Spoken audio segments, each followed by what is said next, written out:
Hi friends, आप सभी का स्वागत है हमारे चैनल पर कॉमर्स एजुकेशन पॉइंट पर।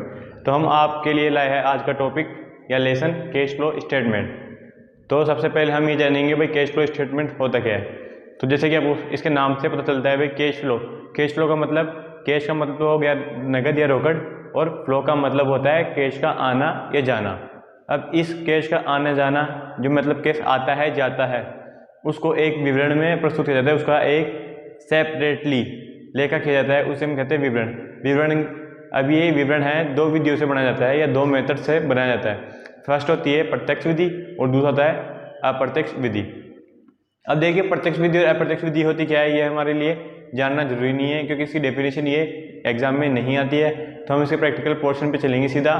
तो हमारे एग्जाम में प्रत्यक्ष विधि का इतना वेटेज नहीं है जितना वेटेज है अप्रत्यक्ष विधि का, मतलब ज़्यादा से ज़्यादा क्वेश्चन अप्रत्यक्ष विधि में से आते हैं। तो हम चलेंगे अप्रत्यक्ष विधि में। अब फिर बात आती है अप्रत्यक्ष विधि में कैश फ्लो स्टेटमेंट कैसे बनाया जाता है। जैसे कि कैश फ्लो स्टेटमेंट बनाया जाता है कि व्यवसाय में कितना रोकड़ आया और कितना रोकड़ गया।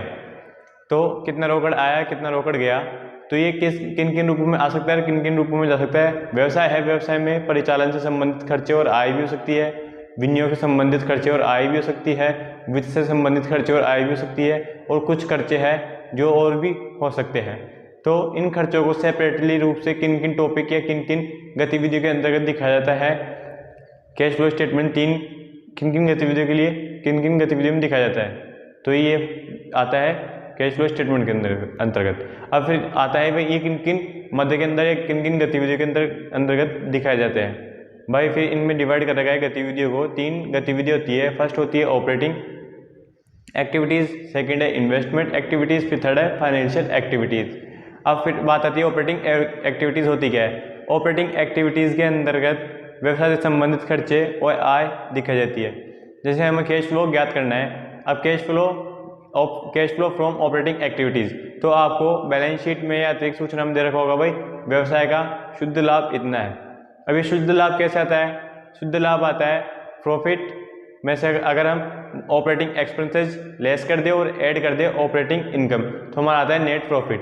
अब ये नेट प्रॉफिट आया तो हमें नेट प्रॉफिट से चलना है प्रॉफिट में, मतलब कैश फ्लो। भाई ये नेट प्रॉफिट आया किन किन मदों को माइनस किया, किन किन मदों को ऐड किया, उसको हमें विस्तृत रूप से दिखाना है। तो हम चलेंगे भाई नेट प्रॉफिट दर होगा, हमें इसमें ऐड करने होंगे ऑपरेटिंग एक्सपेंसेज, फिर लेस करना होगा ऑपरेटिंग इनकम। तो ऑपरेटिंग एक्सपेंसेज कौन कौन से हो सकते हैं, क्या क्या मदे इनके अंतर्गत आती है। जैसा कि हमारे cash flow statement from operating activities में आया पहले नेट प्रॉफिट। अब नेट प्रॉफिट में ऑपरेटिंग एक्सपेंसेज को ऐड किया जाता है, जैसे कि मैंने आपको बताया। ऑपरेटिंग मतलब परिचालन से संबंधित खर्चे। अब परिचालन से संबंधित एक व्यवसाय के अंतर्गत परिचालन से संबंधित खर्चे कौन कौन से हो सकते हैं। जैसे कुछ अमाउंट था उसने ट्रांसफर कर दिया जनरल रिजर्व में, प्रोविजन बना लिया डिविडेंड टैक्स के लिए, डेप्रिसिएशन लग गया, डेप्रिसिएशन के लिए उसने प्रोविजन बना लिया, डिविडेंड था, डिविडेंड के लिए उसने प्रोविजन बना लिया। और कौन कौन से खर्चे हो सकते हैं या कौन कौन सी आय हो सकती है, जैसे कि मैंने बताया अभी आपको। फिर आता है sale on profit on fix asset. अगर हमने किसी फिक्स असेट को सेल किया है तो हमारा वो प्रॉफिट है। अब प्रॉफिट नेट प्रॉफिट के में जुड़ा होता है, तो इसीलिए इसको माइनस करेंगे प्रॉफिट को। अगर इसकी जगह लॉस होता तो इसे ऐड करते। फिर बात आती है करंट असेट्स और करंट लायबिलिटी की। करंट असेट्स, अगर करंट असेट्स इंक्रीज होगी तो ये माइनस होगी। क्यों माइनस क्यों होगी, जैसे करंट असेट्स में इन्वेंट्री है, स्टॉक है, स्टॉक इंक्रीज हुआ तो हमने परचेज किया तो कैश जाएगा, कैश गया तो अपने लिए ऑपरेटिंग एक्सपेंसेज हो गया। अगर इसे हम ऐड करेंगे, अगर इसकी जगह करंट लायबिलिटीज इंक्रीज की जगह डिक्रीज होती तो हमारी इनकम होती। कैसे, स्टॉक को अपन सेल करते तो डिक्रीज होती, मतलब स्टॉक कम होता। अगर स्टॉक को सेल करने से हमारा पैसा अपनी क्या होगी ऑपरेटिंग इनकम, तो इसे हम इसमें लेस करते हैं। इसका जस्ट अपोजिट होता है करंट लायबिलिटीज़ में। अगर करंट लायबिलिटीज इंक्रीज होती है तो हमारे पास पैसा आता है। जैसे बैंक ओडी था, बैंक ओडी ओपनिंग बैलेंस था 30,000 रुपये, फिर हमारा क्लोजिंग बैलेंस है 50,000 रुपये, तो हमें बैंक ओडी लायबिलिटीज कितनी बढ़ी 20,000 रुपये वर्ष के अंतर्गत बढ़ गई, तो ये हम ऐड कर देंगे। फिर बात आती है भाई करंट लायबिलिटी डिक्रीज हो तो, जैसे कि लोन ले लो आप, लोन ले लिया हमने, फिर आती है करंट लायबिलिटी डिक्रीज मतलब लोन लिया, ओपनिंग लोन था हमारा 50,000 रुपये और क्लोजिंग हो गया 30,000 रुपये, हमने पेमेंट किया, पेमेंट करने से हमारा कैश जाएगा, तो हम इसे इसमें से लेस कर देंगे। फिर बाद में आती है भाई इतनी बातचीत हुई, इनके अंतर्गत नियोक्ता ने या कंपनी के मालिक ने जो भी उसकी स्टेटमेंट बनाता है उसने ये जो चलाता है उसने टैक्स भी पेड किया होगा। अगर टैक्स को माइनस कर देते हैं तो हमारे पास आता है cash flow from operating activities. तो हम इसे एक बार स्टेटमेंट में देखेंगे। भाई हम कौन से मेथड में से ज्ञात कर रहे हैं? अप्रत्यक्ष विधि।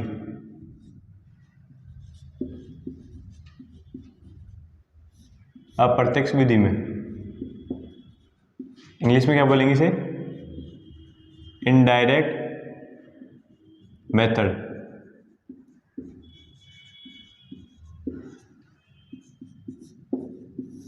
अब इसके अंतर्गत हम पढ़े थे कैश फ्लो स्टेटमेंट, तो इसका एक बार स्टेटमेंट बनाएंगे हम। कैश फ्लो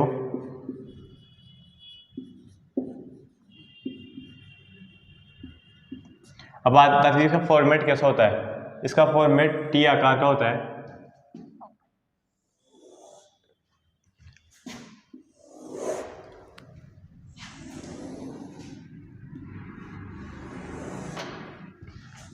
इधर आता है पर्टिकुलर और फिर इधर आता है अमाउंट। जैसा कि मैंने आपको बताया, इसको कैश फ्लो स्टेटमेंट को 3 एक्टिविटीज़ के द्वारा बनाया जाता है। तो पहला मैंने आपको बताया cash flow from operating activities.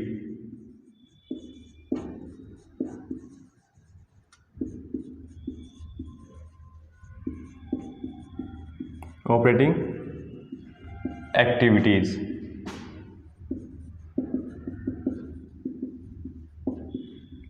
अब आपको बैलेंस शीट में दे रखा होगा net profit.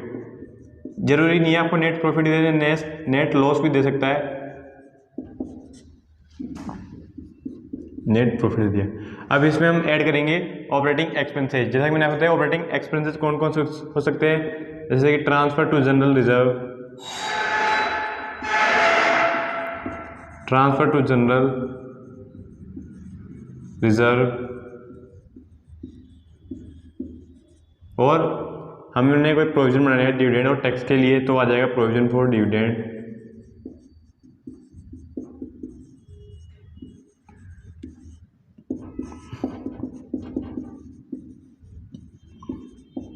And tax.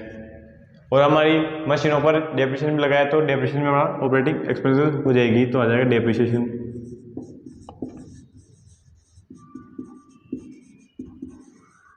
Depreciation अगर हमने डेप्रिसिएशन के लिए प्रोविजन बनाया है तो वो भी इसमें ऐड हो जाएगा, provision for depreciation.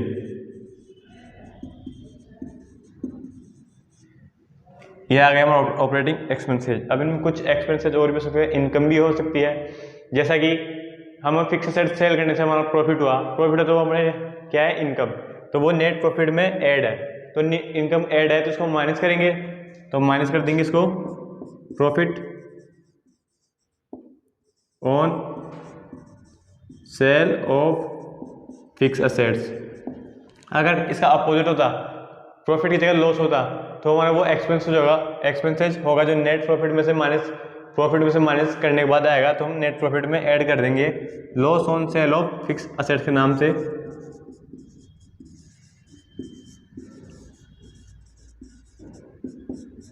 Fix assets. फिर बात आती है करंट लायबिलिटी और करंट एसेट्स की। हमारी करंट लायबिलिटी या करंट एसेट्स पे करंट लायबिलिटी लेते हैं। करंट लायबिलिटी जैसे मान लो कुछ भी करंट लायबिलिटी है, बैंक ओडी, बैंक ओवरड्राफ्ट या लोन ले लो, मॉर्गेज लोन ले लो, कुछ भी ले लो, हमारी है, हम लेते हैं लोन। अब वो लोन है, ओपनिंग बैलेंस है 50,000 रुपये, जैसे कि मैंने आपको बताया, फिर क्लोजिंग है 80,000 रुपये। तो वर्ष के दौरान वो इंक्रीज हुआ, मतलब हमने कितना लिया, हम लोन लेंगे तो हमारे पास केस आएगा, तो इसे ऐड करेंगे, increase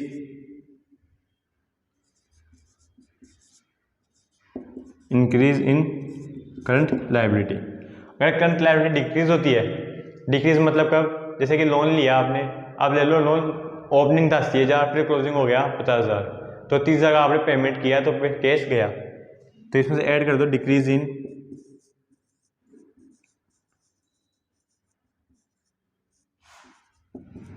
decrease in current liability. फिर बात आती है करंट असेट्स की। करंट असेट्स जस्ट इसका अपोजिट होगा, मतलब ऐड होगा decrease in current assets. Current assets decrease होगी तो हमारे पास केस आएगा, मतलब स्टॉक है, स्टॉक था हमारा 50,000, हमने वर्ष के दौरान 30,000 का स्टॉक बेच दिया, क्लोजिंग आ गया 20,000, तो हमारा डिक्रीज हुआ ना, स्टॉक बेचने से डिक्रीज मतलब कम भी तो होगा, कम होगा, लेकिन केस तो आया है तो केस तो उसमें जुड़ेगा। Decrease in current assets.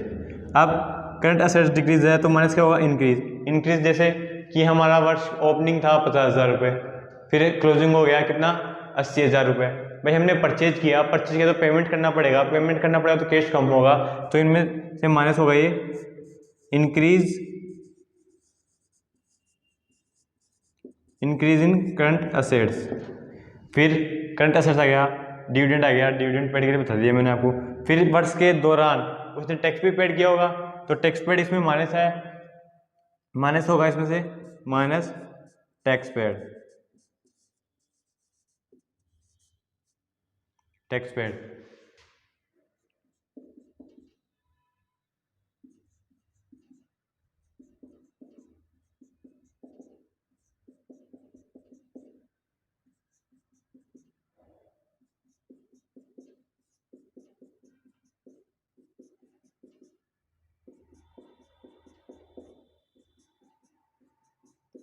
तो हमारे इधर बैलेंस आएगा, वो आ जाएगा cash flow from operating activities. ये कुछ मदे हैं जो मोटे मोटे तौर पे मैंने आपको बताइए, भाई ये कुछ खर्चे हैं, कुछ इनकम्स है, मतलब कैश आता है, कैश जाता है, वो ऑपरेटिंग एक्टिविटीज़ के अंदर दिखा जाती है नेट प्रॉफिट में।